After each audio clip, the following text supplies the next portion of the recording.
Thank you for watching this presentation on phonics analogies.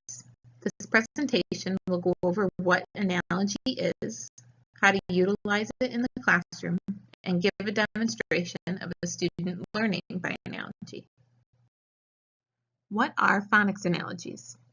Learning Disabilities Online uses this definition. In this approach, students are taught to use parts of words they have already learned to read and decode words they don't know. They apply this strategy when the words share similar parts in their spellings. For example, reading screen by analogy to green. Students may be taught a large set of key words for use in reading new words. In other words, students are taught a new word, and then they can use these same sounds to learn new words in the same word family. By comparing words with similarities, they can make associations and learn groups of words together. Using the example shown in the slide, once the student can read ban, they can apply these same principles to can, fan, man, pan, and tan, because they are all three-letter words that end in an. This is one of three main approaches to teaching children new words. The other two methods are synthetic and analytic. Synthetic is the method most used in schools, where children take the individual letter sounds and put them together to make words. Analytic methods teach the lead-ins for the different vowel sounds and how to apply them to different words.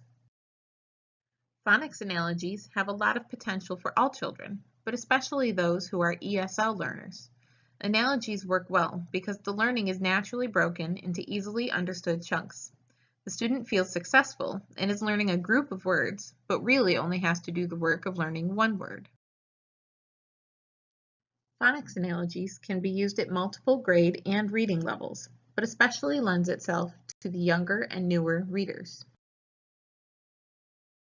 The process for setting up a phonics analogy lesson is fairly simple, but it can be applied to more difficult lessons as we will see later in the presentation. For this lesson, all you will need is some letter cards or blocks. You may also wish to have some photos of words in a similar word family, or have the ability to draw words and erase, like on a dry erase board. The next few slides will be an example of a lesson that could be taught to young children using analogy. This is not the only way to use this technique, and there are many ways that it can be modified. First, it's helpful to explain to the students why you are teaching phonics. For young children, it may be as simple as phonics will help us learn new words. For older students, you can explain how words in the same family behave similarly, and that this knowledge can help us spell and read confidently. Next, set each child up with their own set of letters. In my example video later, we just used paper cards with the letters drawn on, but you can get as creative as you wish. Next, explain what a word family is. Giving examples is great, and starting with something easy and manageable helps them to feel more confident with the technique. Model for the students how to create the word families. Work together to make a family of one-syllable words based on a sound you choose.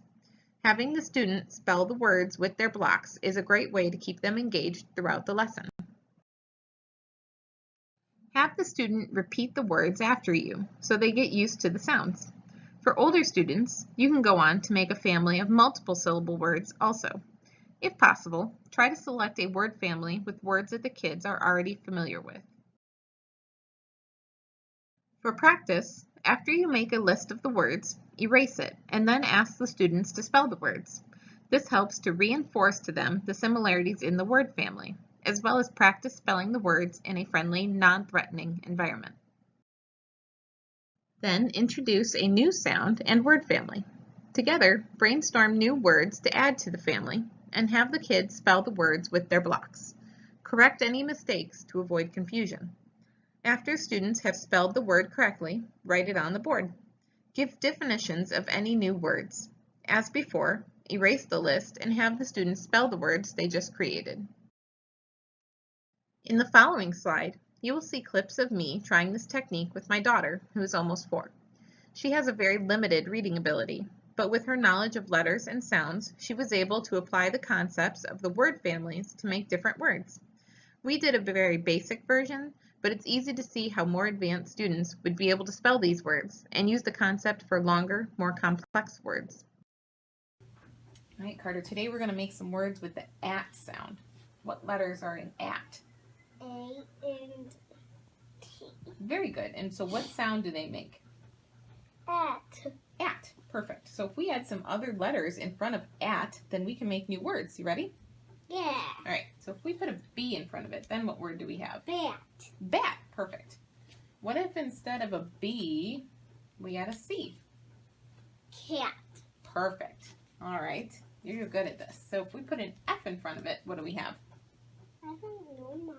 You don't know? Okay. Well, let's sound it out. What sound does F make? Okay. And so then what sound does the AT make? So if we put them together. At. Right. And then add your F.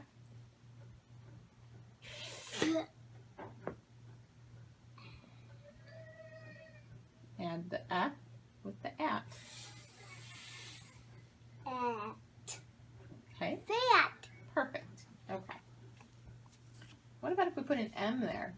Mat. Great. What about a P? Pat. Okay. And what about an R? I don't know, Mama. You don't know? Well, let's sound it out just like we did the other one. At. Rat. Great. All right. So that was the at family. That was pretty fun, right? All right. So now we're going to do some words with the an word family, just like we did with the at word family. So what letter is this? We already did this. What letter is this? A. And what letter is this? N. Perfect. And so together they make And. perfect. So we're going to add some of our letters back in and make some new words. So what word is this? Fan. Perfect. You've got the hang of this. And if we add a C, Can. great. And if we add an F, Fan. good job.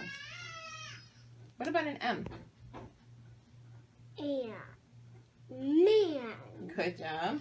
If we add a P, Pan. and the last one, what if we add an R? I don't know, Mama. All right. Well, what sound does R make?